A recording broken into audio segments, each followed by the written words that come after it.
कई बार जब लोग जीवन में काम करना शुरू करते हैं तब उन्हें बहुत ज्यादा दर्द होता है, तकलीफ होती है, उन्हें बहुत ज्यादा मेहनत करनी पड़ती है और ये बात उनसे बर्दाश्त नहीं हो पाती है। उनका शरीर जवाब दे देता है और वो उस काम को छोड़कर किसी और तरकीब से सफल होने का प्रयास करते रहते हैं। लेकिन याद रखिएगा, इस प्रकार से कोई भी व्यक्ति जीवन में सफल नहीं हो पाता है। याद रखिएगा कि सफलता का मार्ग मेहनत, दर्द और तकलीफ से होकर गुजरेगा और यह आपको सहना ही पड़ेगा, तो इसके लिए आप हमेशा तैयार रहिए। तो चलिए इस बात को एक कहानी के माध्यम से समझते हैं। एक बार एक मूर्तिकार अपनी छीनी और हथौड़ी से एक पत्थर को भगवान की मूर्ति का आकार देने का प्रयास कर रहा था। जैसे ही वह छीनी पर अपना हथौड़ा चलाता, वह पत्थर चिल्लाने लगता और कहने लगता कि ये क्या कर रहे हो, मुझे इतना मार क्यों रहे हो, मुझे बहुत दर्द हो रहा है, तकलीफ हो रही है, पीड़ा हो रही है, मुझे अपने हाल पर छोड़ दो और यहाँ से चले जाओ। मूर्तिकार ने उस पत्थर से कहा, मुझे बहुत अच्छे से पता है कि तुम्हें बहुत ज्यादा दर्द हो रहा है, तकलीफ हो रही है और तुम बहुत ही ज्यादा पीड़ा में हो, लेकिन यदि आज तुमने इस दर्द को नहीं सहा, इस तकलीफ को नहीं सहा, तो जीवन भर तुम यहीं इसी प्रकार से पड़े रहोगे।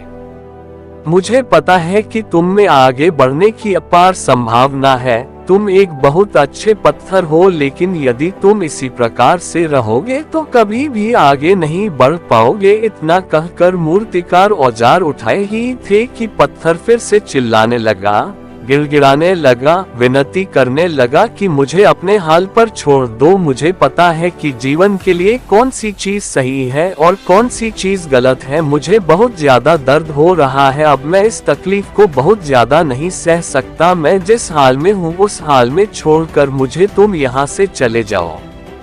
मूर्तिकार फिर से उस पत्थर को समझाने की कोशिश की, ज्यादा अधीर मत बनो और अपने सब्र को बनाए रखो थोड़ी देर और इस दर्द को सहो। यदि इस दर्द को सह लिया तो मैं भगवान की मूर्ति के रूप में तुम्हारी स्थापना करवाऊंगा और फिर दूर दूर से लोग तुम्हारी पूजा करने आएंगे और पंडित और लोग तुम्हारी सेवा करेंगे।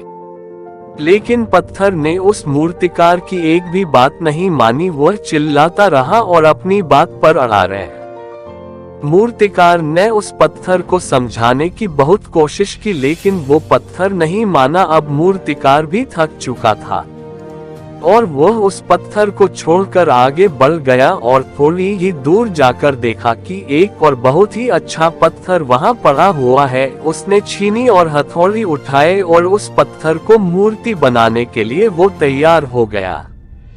मूर्तिकार ने छीनी और हथौड़ी का वार दूसरे पत्थर पर जारी रखा। दूसरे पत्थर को भी दर्द हुआ, तकलीफ उसे भी हुई, लेकिन उस पत्थर ने बर्दाश्त कर लिया और देखते ही देखते थोड़े समय के बाद उस पत्थर ने भगवान की मूर्ति का रूप धारण कर लिया।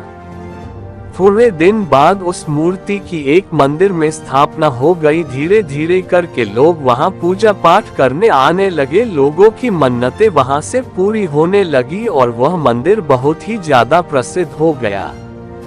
अब धीरे धीरे करके दूर दूर के गांव से लोग वहां पूजा पाठ करने आने लगे। फिर एक दिन और उस पत्थर को उसी मंदिर में लाया गया और उसे एक कोने में रख दिया गया। अब लोग आते और उस पर नारियल फोड़ते। ये कोई और पत्थर नहीं बल्कि वही पत्थर था जिसने दर्द को नहीं सहा था।